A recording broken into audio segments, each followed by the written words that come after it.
Hi there, everyone. My name is Christian Eschbach, and welcome to another one of my album reviews. And we are starting the countdown to the brand new Back from the Dead Halestorm album review. And we're going to start by clearing up the rest of the Halestorm catalog, except for the very first album. I do not own the first album. The songs I listen to, I haven't been able to get into it enough to make it a priority to pick up yet at this point. But we're going to start off with the 2012 release of Strange Case of Halestorm. Now, I've covered Halestorm before. I've covered the 3 cover albums, the Reanimate EPs. Fantastic EPs. I have covered the last album, Vicious. Fantastic album. And I saw them play that. I saw them touring for that album. Liz Hale live is amazing. And what the vocals you hear on this album is what she can do live. It's great. So let's get into this 2012 release. And I'm going to start by prefacing that I almost want to say that Halestorm suffers from the same curse as Star Trek movies used to suffer from, which is the every other movie. I think with Halestorm, it's every other CD. And not to say that any are bad, I just think every other CD is better than the other one.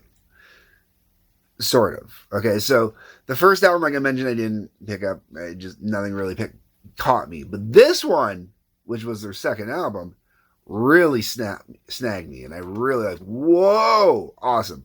Then the next album, really good. Got some great tracks on it. Spoilers.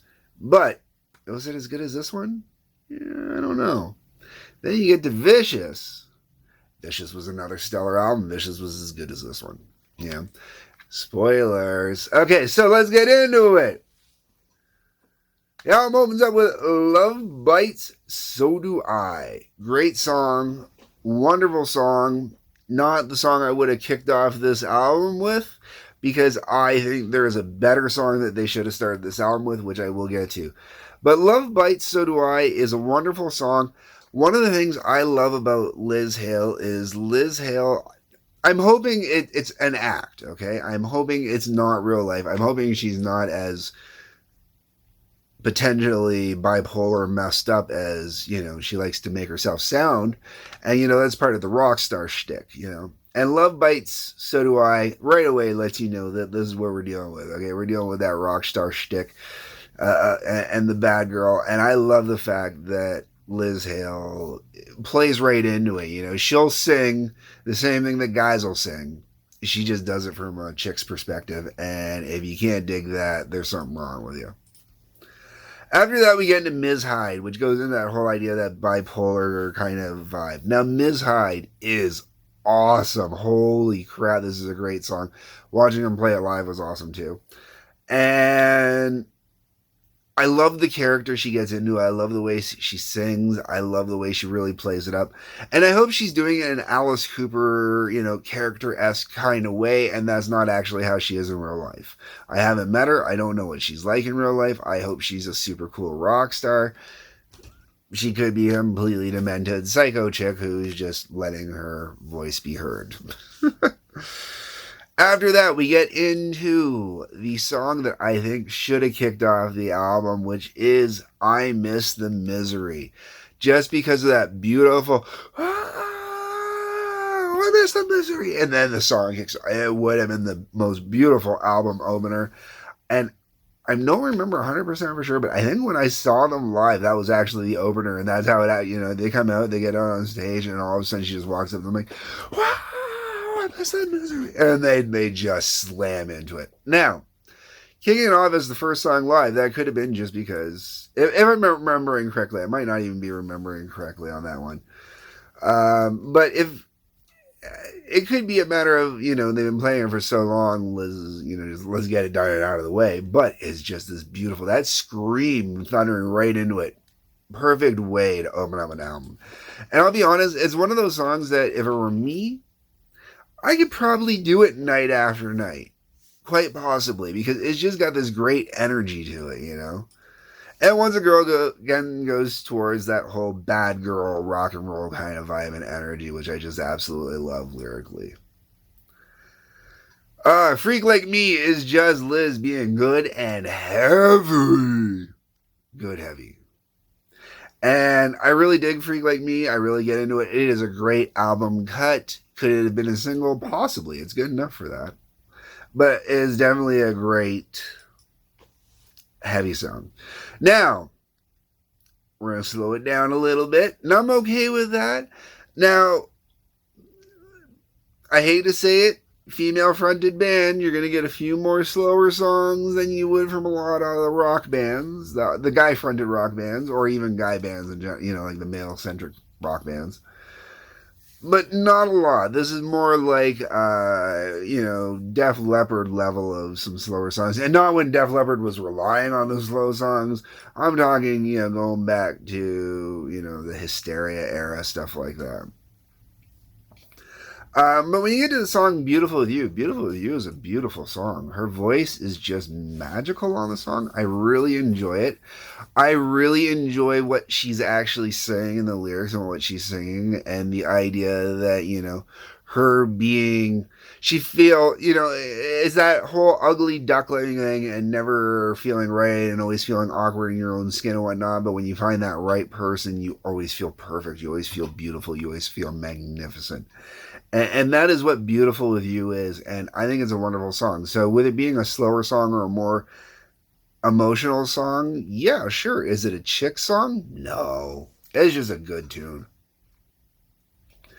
Then we get to In Your Room. Now, In Your Room is definitely a chick song in the sense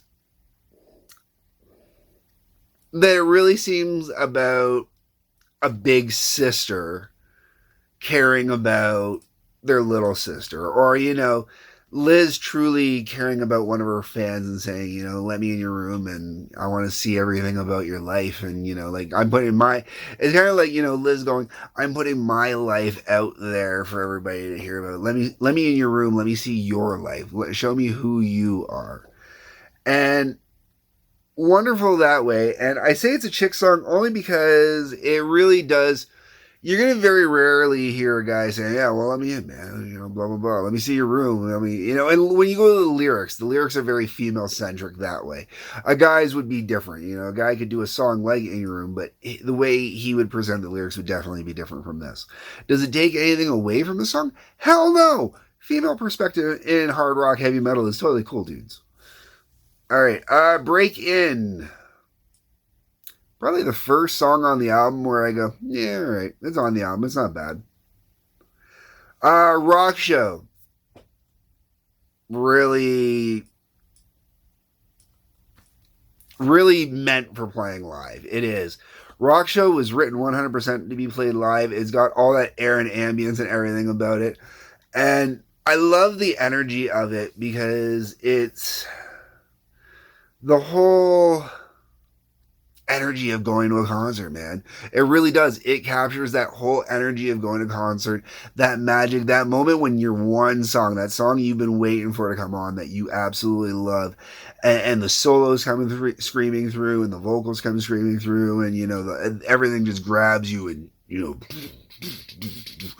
hands up in the air. Rock Show, awesome that way, man. After that, we go to Daughters of Darkness.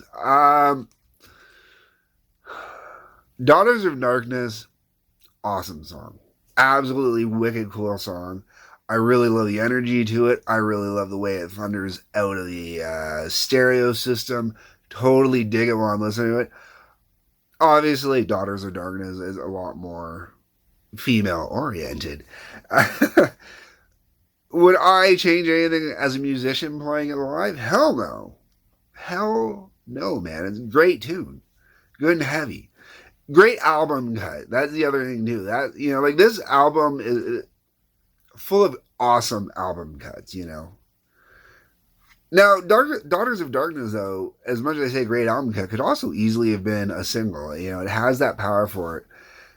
And I really think the radio ignores Halestorm, especially album cuts, way too much. You call me a bitch like it's a bad thing.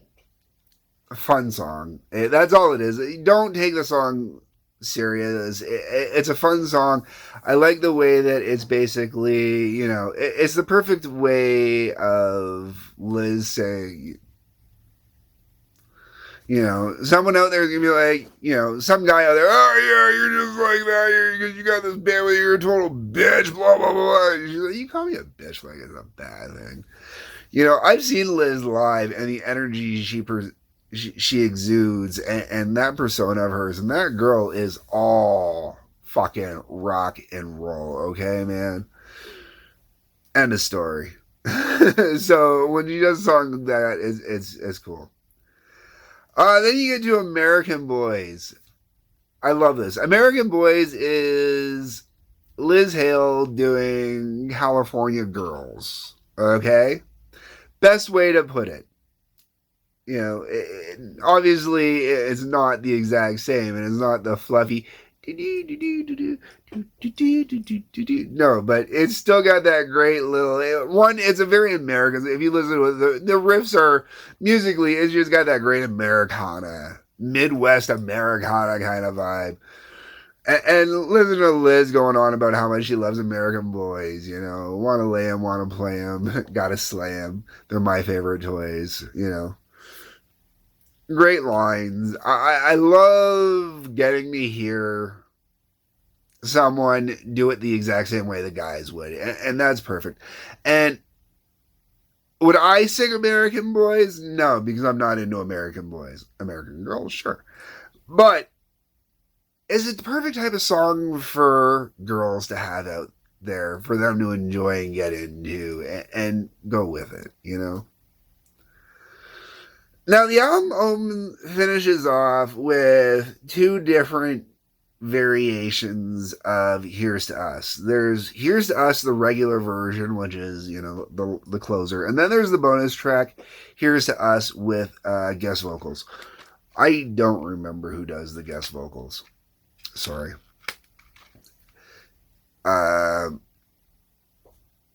Here's to Us. I like the regular Halestorm version, but the guest vocal version is actually better. I like the extra male vocals in there, and I really like the way it adds to the song, gives it more dynamic, more vibe, and makes it a better closer to the album that way. The standard Here's to Us is a great way to close the album as well, but it's not my first choice of ways to close the album. I think American Boys might have closed the album a little bit better, possibly, but Here's to Us is a great way to say goodbye, close it out. Here's to Us is also one of those songs that's perfect to do at the end of the night at a show as well. Great song, just not my choice for closing out the album necessarily. The whole way around, though, strange case of Halestorm. You cannot call yourself a fan of rock and roll music and not own this album. This is definitely some great rock. Heavy rock.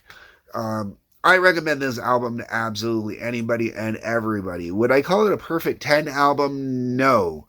There are some songs that are not perfect 10s, but this album is definitely a 9 out of 10, an 8.5 out of 10, maybe at the lowest, 8 out of 10 at the extreme lowest. And that's just because of having Here's to Us and then Here's to Us a second time in a row, which that annoys me a little bit. And I think they should have just done the guest vocal version instead of the 2 version instead. Anyways, folks, my views, my opinions. Let me know what your thoughts are. That is what the comment section is for. You got to check out Halestorm. You got to have this album. I'm telling you, strange case of Halestorm. Hit the like button. Hit the subscribe button. There's a link to Patreon below. Peace, love, take care.